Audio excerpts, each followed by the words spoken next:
அவன் பழிவாங்கும் எண்ணம் மனதில் விதைத்தது வளர்ந்து முள்செடியா அவளைத் தாக்கி குத்திக் கிழிக்குமா? இல்லை மலர்ச் செடியா பூத்து மனம் வீசி இதத்தைத் தருமா? போகப் போகத்தான் புரியும். ஐயர் மந்திரம் சொல்ல ஆதவன் நிலைதான் பரிதாபமாகியது. தாலி கட்டும்போது அவனுக்கு மனைவியா வரப்போகும் நிவேதா வெட்கத்தில் இவனை நோக்கி காதல் பார்வை வீச, மாலை மறைவில் இவன் சில்மிஷம் செய்ய, அதில் அவள் செங்கழுத்தாக என்று இது போல எத்தனையோ கற்பனை செய்து வைத்திருந்தேனே. இந்த தருணத்துக்காக எத்தனை நாள் ஏங்கினேன். என் சந்தோஷத்துக்கு இதுதான் ஆயுளா? பெண்ணை பார்க்காமல் பேசாமல் திருமணத்துக்கு ஒத்துக்கொண்டது தப்போ? 6 மாதம் கழித்து ஒரு மாலை பொழுது பெங்களூர் ஆதவன் அலுவலகம். ஆதவன் அவன் அறையில் கணினியில் பார்வையை பதித்தபடி அதை வெறித்துக் கொண்டு இருந்தான். அப்பொழுது அங்கு வந்த மிகிலன் ஆதவனிடம், அது இன்னும் 2 நாளில் அந்த சிட்ரான் ப்ராஜெக்ட் லைவா போயிடும். டீம் லீட் சொன்னாங்க.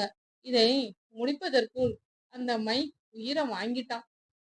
ரன் டெமோ 2 இடத்துலயும் மாற்றம் சொல்லியிருக்காங்க. அதையும் இன்றைக்குள் செய்திடலாம். என்னால் தான் கொஞ்சம் லேட். நீ எடுத்திருந்தா எப்பவோ முடிந்திருக்கும். நம்ம நெதர்லாந்து கிளையில் இருந்து ஹோம் அழைத்திருந்தான். நான் இந்த வாரம் கிளம்புறேன். நீ இப்பதானே அங்கிருந்து வந்திருக்க. உன்னை போக சொன்னால் சிஸ்டர் என்ன அடிக்க வந்துருவாங்க. அதுவும் இந்த நிலையில் என்று அவன் சொன்னதும் எதையும் காதில் வாங்காமல் அமர்ந்து கொண்டு இருந்த ஆதவனை பார்க்க முகிலனுக்கு கஷ்டமாக இருந்தது.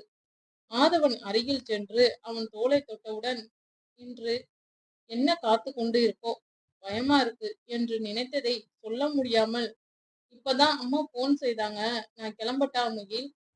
அவசர வேலை, போகணும். சாரி, நீயே பார்த்துக்கோ என்று ஆதவன் உயிர்ப்பே இல்லாமல் பேசினான். என்னாச்சு? ஏதாவது உதவி தேவையா? யாருக்கு? என்ன என்று கேட்க முடியாமல் முகிலன் வாய் மூடிக்கொண்டான். நண்பன் என்றாலும் ஆதவன் எப்பொழுதும் அவன் பர்சனல் விஷயத்தை ஷேர் செய்ய விருப்பமாட்டான். அவன் வெளிநாட்டில் இருந்தால் கூட அவனே முடிந்த அளவு சமாளித்துக் கொண்டான். அவனுக்கு மனைவியா வரப்போகும் பெண் போட்டோவையே பல தடவை கேட்டும் கடைசி வரைக்கும் காட்டவே இல்லை. கொஞ்ச காலமா அவன் கல்யாணத்தில் இருந்து ஏதோ சரியில்லை. அவன் மனதை என்னவோ அரித்துக் கொண்டு இருக்கிறது என்று தெரிந்தாலும் ஆதவன் சொல்லாமல் என்ன, எப்படி தெரிந்து கொள்ள? இவன் மூலமா ஒன்றும் அறிந்திட முடியாது. வீட்டுக்கு போனால் பட்டு அம்மா சொன்னால் தான் தெரியும். அவர்களிடமும் ஒன்றும் சொல்வதில்லை. அழுத்தக்காரர். அவன் வாழ்வில் நடந்ததை நினைத்தால் வேதனைதான். அதற்காக நடந்து முடிந்ததையே நினைத்து கொண்டு இருந்தால் ஆதவன் வருத்தப்படுவதை பார்த்து பொறுக்க முடியாமல், நண்பனா பலமுறை உனக்குள் வைத்து இருப்பதை விட்டு வெளியே சொன்னால் தீர்வு கிடைக்கும் ஆதவா. அழுதுவிடு, உன் மனபாரம் குறையும். என்ன நம்பு என்றதுக்கு திருப்பியே பதிலா தந்து நழுவினான். எப்படி துள்ளி திரிந்தவன்! இவன் வாழ்வில் மட்டும் ஏன் இப்படியெல்லாம் நடக்குது? இவன் கவலைப்பட்டு அதை பார்த்து தேவையில்லாம ரோஜா சிஸ்டரும் வருந்தி டென்ஷன் தானே. முகிலன் தயங்கியபடி, சிஸ்டர் இருக்கும் இந்த நிலையில் சந்தோஷமா இருக்கணும் ஆதவா.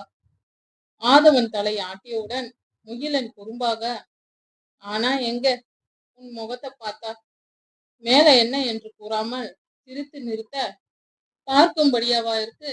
இஞ்சி தென்ன குரங்கு போல இருக்கு என்றுதான் சொல்வான். ஆதவனுக்கு நல்லா தெரியும். சிரிக்கலாமா வேண்டாமா என்று யோசித்து ஒரு விரல் நீட்டி மிரட்டி, அந்த மண்டோ சிஸ்டம் ஆளுங்க கேட்டா கொட்டேஷன் உனக்கு அனுப்பியிருக்கேன். ஏதாவது டவுட் வந்தா எனக்கு கூப்பிடு என்று ஆதவன் கிளம்பினான். பெங்களூரில் முக்கிய பகுதியான இந்திரா நகரில் ஆதவன் பெரிய வீட்டை வாங்கியிருந்தான். எத்தனை கனவுகளோடு இந்த வீட்டை வாங்கினான். ஆனா இன்று இப்ப எல்லாம் எந்நேரமும் முள் மீதே நின்று கொண்டு இருப்பது போலவே இருக்கே. வீட்டில் இருந்து போன் வந்தாலே பயமா இருக்கு.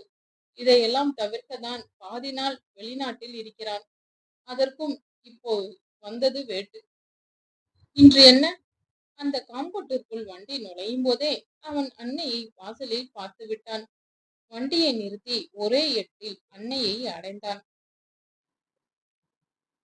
என்னம்மா, என்ன ஆச்சு? இப்போ எப்படி இருக்கா? டாக்டர் வந்தாங்களா? இல்லை என்றால் போயிட்டு வந்துடலாமா? என் குழந்தைகள் நலம்தானே? இவளிடம் எத்தனை முறை சொல்வது? மாடிக்கு எதுக்கு தனியா போனா? தெரிந்து செய்றாளா இல்ல தெரியாம செய்றாளான்னு என்று அழுத்தம்படி வீட்டிற்குள் நுழைந்தான்.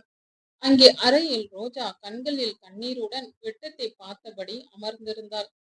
கண்களில் நீருடன் அவனை பார்த்து, நீங்க எத்தனை தடவை என்னை காப்பாற்றினாலும் நான் தற்கொலை செய்யத்தான் போறேன். என்னை நிம்மதியா சாக விடுங்க ப்ளீஸ். என்னை மாதிரி பிறவி எடுத்து எதுக்கு என் குழந்தையும் கஷ்டப்படணும் என்று வயிற்றில் குத்தியபடி கத்தினாள். முட்டாள், உனக்கு எத்தனை தடவை சொல்லி புரிய வைக்க? என் குழந்தைகளை அழிக்க உனக்கு என்ன உரிமை உண்டு? எங்க குடும்ப வாரிசுகள் என்று கையை பிடித்து கோபத்தில் கத்தினான். குழந்தைகளா? ரோஜா கண்களில் வெறியாக. அப்போ 2 உயிர்களா? ஏன் என்னிடம் சொல்லவில்லை? இவர்கள் என் மணி வயிற்றில் உருவாக வேண்டும் என்று தவம் இருந்த நானே இப்போ வேண்டாம்னு சொல்றேன். எனக்கு வேண்டாம் என்று கத்தினவுடன், உனக்கு அறிவு என்பதே இல்லையா? வாய் தவறி வந்துவிட்டால் அதையே பிடித்து தொங்குவாயா? உன்னையும் என் குழந்தையா நினைத்துதான் அப்படி சொன்னேன். உனக்கு ஏன் இந்த குற்ற உணர்ச்சி? உன் சித்தி தான் அறிவுக்கட்டத்தனமா பேசினா. உனக்குன்னு மூளை என்பதே இல்லையா? அவர்கள் சொன்னதையே யோசித்துக் கொண்டு இருப்பாயா? நம்ம நலனுக்கு தான் நான் சொன்னதை யோசிக்கவே மாட்டாயா? அவன் சொன்னதை காதில் வாங்கிக் கொள்ளாமல் பேசினதையே திரும்ப பேசும் ரோஜாவை பார்த்து, ஐயோ, இவளை சமாளிக்க எனக்கு கொஞ்சம் பொறுமைய கொடு என்று ஆழ்ந்த மூச்சு எடுத்து கண்களை மூடி நிதானப்படுத்திக் கொண்டான். எத்தனை முறை நான் இவளிடம் விளக்க? நானும் மனிதன்தானே? என்னை ஏன் புரிந்து கொள்ள முயற்சி செய்ய மாட்டேங்கிறா? அம்மா முன்பு நானும் எத்தனை நாளைக்கு பொறுமையா நடிக்க? எனக்கு மட்டும் கவலை வருத்தம் இல்லையா? பொய்யான முகமுடி போட்டு தானே நடமாடி கொண்டு இருக்கிறேன். இவள் நிலையையே பெரிதா நினைத்து கொண்டு இருந்தால் எங்க அம்மா நிலையை என்ன சொல்ல? அவர்கள் வெளியே சொல்லாமல் மனதிலேயே வைத்து ஊமையாக அழுவது எனக்கு மட்டும் தானே தெரியும். இவளுக்காக தானே உடம்புக்கு முடியாத அப்பாவை விட்டு இங்க இருப்பதே. போனவன் போயிட்டான், நாமும் பின்னாலே போயிட முடியுமா? இவளால் இந்த குழந்தையால் அம்மாக்கு நிம்மதி கிடைக்கும்னு பார்த்தால் அதையும் அழித்திடுவா போல. ரோஜா, அம்மாக்கு உன்னை நினைத்தால் எத்தனை பெருமையா இருக்கு தெரியுமா? இந்த நேரத்துல யாருமே செய்ய துணியாதத நீ செய்ய துணிந்து இருக்கிறாய். உன்னை அவங்க கடவுளா தான் பாக்குறாங்க. அம்மாவுக்காவது இவள் அமைதியா இருக்கலாமே. நடந்ததை மறைக்க முயற்சி செய்யலாமே. மறக்க முடியவில்லை என்றாலும் குழந்தைக்காக இதுதான் வாழ்க்கை என்று என்னை போல ஏற்றுக்கொள்ள பழகிக்கலாமே. எதுவும் இல்லாமல் இவள் உலகத்திலேயே இருந்தால், இருக்கும் கோபத்தில் இவளை அறைந்தால்தான் என்ன? உடனே மனசாட்சி வேண்டாம் என்று அடங்கியது. காலையில் மருத்துவர்கள் சொன்னது அப்பொழுது அவன் காதில் ஒலித்தது. இவர்கள் உடம்பு மனம் இருக்கும் கண்டிஷனில் ஒரு குழந்தையே தாங்க முடியுமான்னு சந்தேகம். இதில் 2 என்றால் ரொம்ப ஜாக்கிரதையா பார்த்து கொள்ள வேண்டும். அதவன் டிப்ரெஷன்ல இருக்கிறாங்க. இதனால ஒழுங்கா சாப்பிடுவதும் இல்ல, தூங்குவதும் இல்ல. எதையோ யோசிச்சு கொண்டே இருக்காங்க. இனி எதற்கு வாழணும் என்ற எண்ணம் தான் அதிகமா இருக்கு. தப்பான எண்ணம். அன்று சரியாக தோன்றியது, இப்போ தப்பா தெரியுது.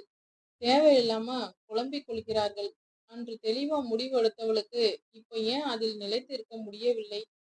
யாராவது ஏதாவது சொன்னார்களா? பழைய நினைப்பில் இருந்து அவர்களால் வெளிவர முடியவில்லை. உங்களுக்கு துரோகம் செய்துட்டாங்க என்ற கவலை அவங்களை அரிக்குது. ஒரு கவுன்சிலிங் கொடுத்து பார்க்கலாம். சத்துள்ள ஆகாரமா போடுங்க. தனிமையில் இருக்க விடாதீங்க. அவங்களுக்கு பிடித்ததை செய்ய சொல்லுங்க. முக்கியமா பிடித்தவர்களுடன் நேரத்தை செலவு செய்ய சொல்லுங்க. வெளியே அழைத்து கொண்டு போங்க. மனம் விட்டு நிறைய பேச சொல்லுங்க. அழுத்தம் குறையும். மற்றபடி குழந்தைகள் ஹெல்த்தியா தான் இருக்காங்க. ஏதாவது என்றால் உடனே கூப்பிடுங்க. முடிந்தவரை 2 குழந்தைகள் என்று சொல்ல வேண்டாம். ஒன்றையே பாரம் என்று நினைக்கிறாள். 2 தெரிந்தால் மேலும் வருத்தம் கூட கூடும். என்று டாக்டர்கள் சொன்னது ஞாபகம் வந்தது. இனி ஜாக்கிரதையாக பேச வேண்டும் எண்ணிக்கொண்டான். என் சித்தி வள்ளி சொன்னது போல நான் ராசி இல்லாதவ. இல்லை என்றால் நான் கல்யாணம் அன்று என் உயிர் என்று நிறுத்த முடியாமல் கதறி தீர்த்தாள். ரோஜா, சித்தி அழைத்தார்களா? அவர்கள் எப்படி? என்னை மீறி எப்படி? என்ன நடந்தது? வேகமாக கதவை அடைத்து அவள் முன் மண்டியிட்டு, நான் சொல்வதை கொஞ்சமாவது புரிந்து கொள்ள முயற்சி செய் ரோஜா. உன் உயிர் உன்னிடமா பத்திரமா வந்து இருக்குடா. நம்ம குழந்தை, நம்ம வீட்டு வாரிசா உன் வயிற்றில் வளருது. உனக்கு நான் இருக்கேன். காலம் முழுவதும் நம்ம குழந்தைக்காக ஒன்றா வாழலாம். வேண்டாத பழைய குப்பையை மனதில் இருந்து அகற்றிவிடு. ஆதவன் மனசாட்சி இதே போல நிவேதா நினைப்பை பழைய குப்பை என்று உன்னால் அகற்றிவிட முடியுமா? கேள்வி கேட்டது. என் காலம் வரை உனக்கு துணையாக இருப்பேன். நம்ம குழந்தைக்கு அப்பாவா இருக்க மட்டும் எனக்கு அனுமதி கொடு. மற்றபடி உன்னை எந்த விதத்திலும் தொந்தரவு செய்ய மாட்டேன். இப்போ நடப்பது மட்டும் தான் நிஜம். பழையதை எண்ணி வாழ்க்கையை கெடுத்துக் கொள்ளாதே. நம்ம குழந்தைகளுக்காக வாழலாம் என்று அவளுக்கு சொல்வது போல அவன் மனதுக்கும் சொல்லி புரிய வைக்க முயற்சி செய்தான். ஆதவன் ஒரு விதத்தில் இவளை பெங்களூருக்கு அழைத்து வந்தது எத்தனை நல்லதா போச்சு. ஊரிலே இருந்தால் எங்க அப்பா குதிரைக்குள்ள இல்லை என்று இவள் செயலை எங்களை காட்டி கொடுத்து இருக்கும். என் குழந்தைக்காக என்ன வேண்டுமென்றாலும் பொறுத்து கொள்ளலாம் என்று மனதில் எண்ணிக்கொண்டு இருக்கும்போது, ஐயோ, நான் உங்க வாழ்க்கையும் சேர்த்து அழிச்சு விட்டேனே, நான் பாவி, என்னால் நீங்களும் என்று அறையில் இருந்த விலை உயர்ந்த பூச்சாடியை தட்டிவிட்டு அதில் இருக்கும் கண்ணாடியை எடுத்து, என் நிவி பாவம், அவளையும் ஏமாற்றி விட்டேனே, அவள் என்னை மன்னிப்பாளா என்று கையை கிழித்து கொண்டாள். ரத்தத்தை கண்டு பதறிய ஆதவன், ரோஜா, அம்மா இங்கே வாங்க என்று கத்தினான். குருதி பார்த்து மயங்கிய ரோஜா உடனடியாக மருத்துவமனைக்கு கூட்டிக் கொண்டு போய் வைத்தியம் பார்த்தார்கள். எப்படி ரோஜாவை சரி செய்ய, இதிலிருந்து எப்படி வெளிக்கொண்டு வர என்று யோசிக்க அவனுக்கு பைத்தியம் பிடிக்கும் போல ஆனது. அன்னை இருந்தால் அவர்களிடம் அனுப்பலாம். இவள் சித்தியிடம் அனுப்புவது நானே அவளை குழியில் தள்ளுவது போலதான். ஏதாவது செய்து அவளை இயல்பாக்கணும் என்று பேசிய ஆதவனிடம் பட்டம்மா தயங்கி, வேண்டுமென்றால் நம்ம பாக்கியம் பெண் நிவேதாவை வர சொல்லலாமா? ஆதவன் கோபமாக, அவளா? அவ எதுக்கு? ஏன் என்னைய நீங்க இப்படி பார்க்கணுமா என்று உடனே வார்த்தைகள் வந்து விழுந்தது. பாக்கியம் கண்கள் கலங்கி, அவள் ஒருத்தியால் தான் இவளை நன்றாக பார்த்து கொள்ள புரிந்து கொள்ள முடியும். ரோஜா பாட்டி சொன்னாங்க, இப்போ எதை தின்றால் பித்தம் தெளியும்னு இருக்கு ஆதவா, நீயும் பேசி காயப்படுத்தாதே என்று கண்ணீருடன் அங்கு இருந்து நகர்ந்து விட்டாள். அது போக நிவேதாவை சந்திக்க ஏனோ தயங்கினான். என்ன தான் இருந்தாலும் அவன் உயிர் காதலி. இன்றும் கூட அவன் கனவுகளையும் கற்பனைகளையும் அவளால் ஏற்பட்ட காயத்தை அவள் செய்த துரோகத்தை மறக்க வழி தெரியாமல் அல்லாடிக்கிட்டு இருப்பவன். ரோஜா நிவியை ஏமாத்திட்டேன்னு ஏதோ சொன்னது போல இருந்ததே, எனக்கு தான் அப்படி கேட்டுச்சா? நிவேதாவை நினைத்தவுடன் அவன் கோபமாக, என் கண் முன் வராமல் இருக்கும் வரை அவளுக்கு நல்லது. அவள் வந்துதான் ரோஜாக்கு சரியாகணும் என்றால் சரி ஆகவே தேவையில்லை என்று கையை சுவற்றில் குத்தி கொண்டான். அவள் ஏற்படுத்தின வழியை விட இந்த வழி குறைவுதான். என் நேரம் ரோஜாவுடன் இருக்கும்படி பட்டம்மா இருவரையும் வேலைக்கு அமர்த்தியிருந்தாள். ஊரில் இருந்து வந்த நம்பகமான ஆட்கள் என்பதால் அவளை கண்ணாக பார்த்து கொண்டார்கள். அடுத்து என்ன நடக்கும் என்று கயிறு மீது நடக்கும் வித்தைக்காரன் போல பயந்து கொண்டே இருந்த வேளையில் அவள் அலுவலக மீட்டிங்கின் போது நிவேதாவை கண்டான். இவள் இங்கே அவன் கண்களையே அவனால் நம்ப முடியவில்லை. அவளா என்று கூட சந்தேகம். அவன் மனதில் உள்ள எண்ணங்களை தண்ணீரில் மூழ்கிய பந்து போல மேலே எழும்பியது. மீட்டிங் ஹால் அமைதியை கிழித்து கொண்டு அவன் செல்போனில் அவளும் நானும், அமுதும் தமிழும், அவளும் நானும், மலையும் கடலும், எப்பொழுதும் போல கண்களை மூடி பாட்டை ரசித்தான். அவனுக்கு பிடித்த பாரதிதாசன் கவிதை போல, நானும் நிவேதாவும் எங்கள் வாழ்க்கை இப்படித்தானே இருக்கணும்னு நினைத்திருந்தேன். அத்தனையும் கெடுத்து விட்டாளே, காணல் நீரா போயிடுச்சே. ராட்சசி இப்ப எதற்காக இங்க வந்திருக்கா? என் நிம்மதியை தான் ஏற்கனவே பறித்து விட்டாளே. முகிலனிடம் சிரித்து பேசும் அவளை பார்த்து தடுமாறிய உள்ளம் அடுத்த நொடி அவளை குதறி எடுத்தால் என்ன என்று தோன்றியது. அவனுக்கு இருக்கும் கோபத்தில் உதடு துடித்து கண்கள் சிவந்தது. பேனா நிப்பை அழுத்தி உடைத்தான். இவளால் என் வாழ்க்கையே பாழ்பட்டு இருக்கு, இவளுக்கு சிரிப்பு வேறையா என்று எழுந்த கோபத்தை மறைத்து மீட்டிங் தொடங்கினான். நிவேதா அங்கு பணியில் சேர்ந்து 5 மாதம் ஆனதுன்னு தெரிய வந்தது. 5 மாதமா கண்ணில் படாமல் என்னை ஏமாற்றி இருக்கிறாள். உடனே இவளுக்கு ஏமாற்றவா சொல்லிக் கொடுக்கணும்? தினம் தினம் என் வாழ்க்கை நரகத்தில் கழிய இவள் சந்தோஷமா இருப்பதா? இவள் தந்தை புத்திதானே இவளுக்கும் வரும். அப்பாவும் பொண்ணும் திட்டம் போட்டு என்னை பழி வாங்கி விட்டார்கள். அவன் அனுபவிக்கும் வேதனைக்கும் எல்லாம் நிவேதாதான் காரணம் என்று வன்மம் ஆழம் விழுது போல வேரூன்றியிருந்தது. மீட்டிங் முடிந்து நிவேதா பயோடேட்டா கணியில் கண்டுபிடித்தான். நிவேதா ராம் என்று இருந்தது. அதை பார்த்த கோபத்தில் உச்சிக்கே சென்றான். அந்த ராம்கிய ரெஜிஸ்டர் திருமணம் செய்து கொண்டாளா, இல்லை கல்யாணமே முடித்து விட்டதா? அன்றே சரவணன் அண்ணா சொன்னானே, அவனை இனி எப்படி ஏமாற்ற போறாளோ? இவளுடன் என் வாழ்க்கை எப்படியெல்லாம் கற்பனை செய்து வைத்திருந்தேன். மண்டபத்தில் அவளுடன் தனிமையில் கழிந்த நிமிடங்கள் ஞாபகம் வந்து இம்சை செய்தது. இனி இவள் நிவேதா ஆதவன் என்று அவள் பெயரை அவன் கணினியில் மாற்றி ஏற்றினான். தப்பு என்ற மனசாட்சியிடம் நான் செய்வது தப்பு என்றால் இவர்கள் என்ன ஏமாற்றினது? அவள் எண்ணை கண்டுபிடித்து அவளை அழைத்தான். நம்பரை அழுத்தியவுடன் அவள் கல்யாணத்துக்கு என்று அனுப்பின புகைப்படம் தான் மின்னியது. இவள் எண் என்னிடம் இருக்கும் என்பதை எப்படி மறந்தேன்? இருக்கும் பிரச்சனையில் இதையெல்லாம் யோசிக்க எங்கே நேரம்? நினைத்திருந்தால் ஓரிரு நாளில் இவளை கண்டுபிடித்து இருக்க மாட்டேனா? அம்மா சொன்ன போது கூட வேண்டாம் என்றுதானே விட்டேன். கீதா நிவேதா எண்ணில் இருந்து புகைப்படம் அனுப்பியதால் நிவேதா புகைப்படத்துடன் ரோஜா எண் சேவ் செய்து இருந்தான். அவன் நெஞ்சில் அழியாமல் பசுமரத்து ஆணி போல இருக்கும் உருவத்தை செல்போனில் கண்டவுடன் மேலும் கோபமடைந்தான். அதை வருடியபடி இதை பார்த்து தானே ஆசையே வளர்த்து கொண்டேன். வாழ்க்கையில் கட்டிலில் என் மனைவியா, என் குழந்தைக்கு தாயா கற்பனை செய்து வைத்திருந்தேன். என்னை ஏமாற்ற இவளுக்கு எப்படி மனம் வந்தது? இவர்கள் செய்த நயவஞ்சக சூழ்ச்சியை மறக்க முடியுமா? கல்யாணம் முடிந்த ஒரு வாரம் கழித்து மோதிரத்துடன் ஒரு காகிதம் இருந்ததை அப்பொழுதுதான் பார்த்தான். ஏதோ குழந்தை கொண்டு வந்து கொடுத்தது என்று மட்டும் ஞாபகம் இருந்தது. என்ன என்று படிக்க அதில் ரோஜா காதலிப்பது, பிரகாஷ் குடும்பம் புகைப்படத்தை மாற்றி அனுப்பி ஏமாற்றியது, திருமணத்தின் போது ஊர் முன் அசிங்கப்பட்டு ஏமாறணும்னு என்ற சதித்திட்டத்தை எல்லாம் படித்து நிலை தடுமாறினான். போட்டோவில் இருப்பது நிவேதாவா? அவள் நிவேதாதான் என்று அவன் சந்தேகம் உறுதியானது. நெற்றி தழும்பை வைத்து இவள்தான் இருக்கணும், சரியா யூகித்தேனே, அதே போலதானே இருந்திருக்கு. கொஞ்சம் யோசித்து இருந்தால் அப்பவே கண்டுபிடித்திருப்பேன். இப்படி அலட்சியமா இருந்திருக்க மாட்டேன். நொந்து கொண்டான். விஷ்ணுக்கு கூட போட்டோ காட்டினேனே, அவனுக்கு தெரிந்தும் ஏன் சொல்லவில்லை?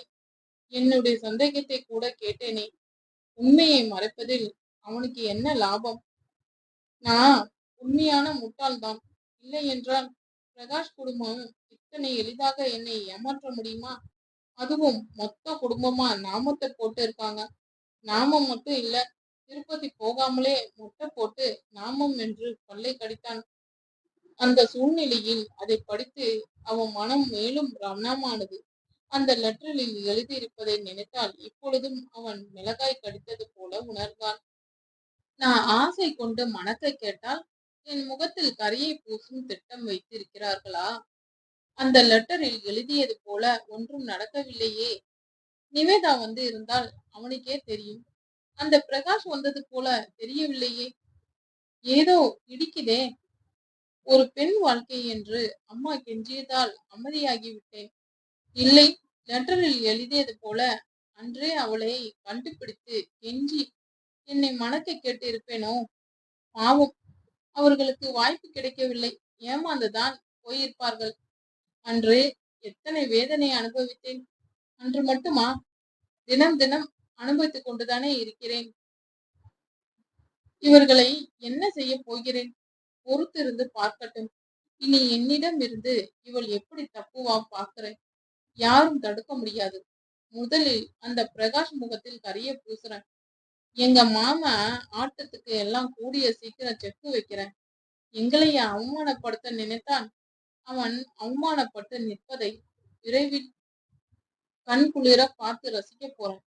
திட்டம் போட்டு என்னை ஏமாத்தினது போல் இவர்களையும் அப்படியே பழிவாங்க வேண்டும் என்ற பழி வாங்கும் எண்ணம் தலை விரித்து ஆடியது. அவன் திட்டமே போட தேவையில்லை. எல்லாம் தானா நடக்க போகுது. அதை விரும்பி ஏற்பானா? பொறுத்து இருந்துதான் பார்க்கணும். அந்த பக்கம் போனை எடுத்த நிவேதா பலமுறை ஹலோ சொல்லுங்க, யார் பேசுவது என்று கத்திக்கொண்டே இருந்தாள். உன் புருஷன் பேசுறேன். எப்படி இருக்க? என்ன ஏமாத்தி விட்டு சந்தோஷமா இருக்க போல. ரொம்ப விட மெழுகேறி அழகா கும்முன்னு இருக்க. இப்படியெல்லாம் பேசுவது அவன்தானா என்று அவனுக்கே சந்தேகம். சமுதாயத்தில் நல்ல நிலையில் உயர் பதவியில் இருப்பவன் பெண்களிடம் கண்ணியமாக பேசணும், பழகணும் என்ற கொள்கை வைத்திருப்பவனா இப்படி? ஆச்சரியமும் கூட அவன் மனதில் இருப்பது அவன் அறியாமலேயே வெளிவந்தது. நிவேதாக்கு ஒன்றுமே புரியவில்லை. புருஷன் என்றதும் ஆதவன் முகம்தான் தோன்றியது. என்ன நினைப்பு என்று தலையை உலுக்கிக் கொண்டாள். மீட்டிங் போது அவன் பார்வையும் அவன் பேசியதையும் அசைப்போட்டு கொண்டிருந்ததால் உடனே இது ஆதவன் அத்தான் குரல் போல இருக்காது என்று முடிவு செய்து ராம்கி விளையாடுகிறானா? நேற்று கூட அவன் வர இன்னும் 3 மாதம் ஆகும்னு சொன்னானே. அப்புறம் அடிக்கடி பேசும் அவன் குரல் தெரியாதா? இந்திய நம்பரா இருக்கு. என்ன டார்லிங், என்ன யோசனை? இந்த மாமனுக்கு அழுந்த உம்மா கூட பார்க்கலாம். டார்லிங் என்றவுடன் அவள் கோபமாக, யாருக்கு யார் டார்லிங்? யார் பேசுவது? மரியாதையா பேசுங்க. அட, என்ன வம்பா போச்சு? என் வாழ்க்கையில் பாதியான என் மனைவியுடன் தானே பேசுறேன். தனிமையில் என்னிடம் கிறங்கி இருந்தது மறந்து போச்சா செல்லம்? என்ன நிதி, இனி என்றும் மறக்காதது போல கொஞ்சம் ஸ்ட்ராங்கா கொடுக்கிறேன். மனதில் கனவில் என்று சொல்லிக் கொண்டான். என்ன மிஸ்டர் கொழுப்பா, இப்படி பேச உங்களுக்கு அசிங்கமா இல்ல? நீங்க நம்பரை மாற்றி போட்டு இருக்கீங்க போல. என் பேரு நிதி இல்ல. நான் உங்க மனைவி இல்ல. இப்படி சொன்னால் எப்படி நிதி? நியாயப்படி நான் தான் கோபமா இருக்கணும். புருஷன் பொண்டாட்டிக்குள் மரியாதை தேவையில்லை நிதி. என் பொண்டாட்டியா? எனக்கு தெரியாதா? எனக்கு நீ நிதிதான். எனக்கான பெயர். நான் மட்டும் உன்னை ஸ்பெஷலா அழைக்கும் பெயர். இவனோட ரொம்ப தொல்லையா போச்சே. பல்லை கடித்து உங்களை எச்சரிக்கிறேன் மிஸ்டர். இனி ஒரு முறை இப்படி அழைத்தால் விளையாடணும்னு நினைத்தாலே நீங்க மோசமான பின் விளைவை சந்திக்க வேண்டியது இருக்கும். வரும், ஜாக்கிரதை. நான் சொல்ல வேண்டியதை நீ சொல்றியே செல்லம். எனக்கு ஏமாற்றியது அனுபவிக்க வேண்டாம். கூடிய சீக்கிரம் அனுபவிப்ப. 1 வருஷமா கட்டின கனவு கோட்டைய ஒரு நிமிடத்தில் தகர்த்து எரிந்து விட்டாயே. உன்னை போட்டோவையே காட்டியே ஏமாத்திருக்கீங்க. அசிங்கப்படுத்தணும்னு என்றா நினைத்தீர்கள்? நான் அனுபவித்த வழி என்ன என்று உனக்கு தெரிய வேண்டாம்? அவன் குரலில் ஏமாந்த வழியை கண்டு, நான் யாரை எதுக்கு ஏமாற்றினேன்? இவன் யார் என்றே தெரியாது சொல்றேன். இதுல இவனுக்கு போட்டோ வேற அனுப்பினேன்னு சொல்றான். சரியாக அரைக்கிருக்கனா போல இருப்பான். பிராந்து. மென்டல் ஹாஸ்பிட்டல்ல இருக்க வேண்டியதெல்லாம் வெளியே இருந்து நம்ம உயிரை வாங்குது. திட்டி போனை வைத்து விட்டாள். அவள் புகைப்படத்தை பார்த்தபடி, அரைக்கிருக்கா, உங்களால் முழு பைத்தியமாகவே ஆகிவிட்டேன். இருக்கும் நிலையில் சட்டை கிழித்து அலையாததுதான் குறை. வருத்தப்பட்டான். வருடாந்திர கான்பரன்ஸ் மீட்டிங் ஹாலில் ஆதவனை பார்த்ததில் இருந்து நிவேதா அவளா இல்லை. ஆதவன் கம்பெனி என்று தெரிந்தும் இதுவரை ஆதவனை அவள் நேரில் பார்க்காததினால் நிம்மதியாக இருந்தாள். ஃப்ரெண்ட்ஸ், இது வரைக்கும் கதையில யூகிச்சு இருந்தீங்கன்னா ரோஜா வாழ்க்கையில என்ன நடந்திருக்கும், விஷ்ணு எங்க போனா, கமெண்ட் பண்ணுங்க. மறக்காம சப்ஸ்கிரைப் பண்ணி லைக் பட்டனை தட்டிடுங்க. பை.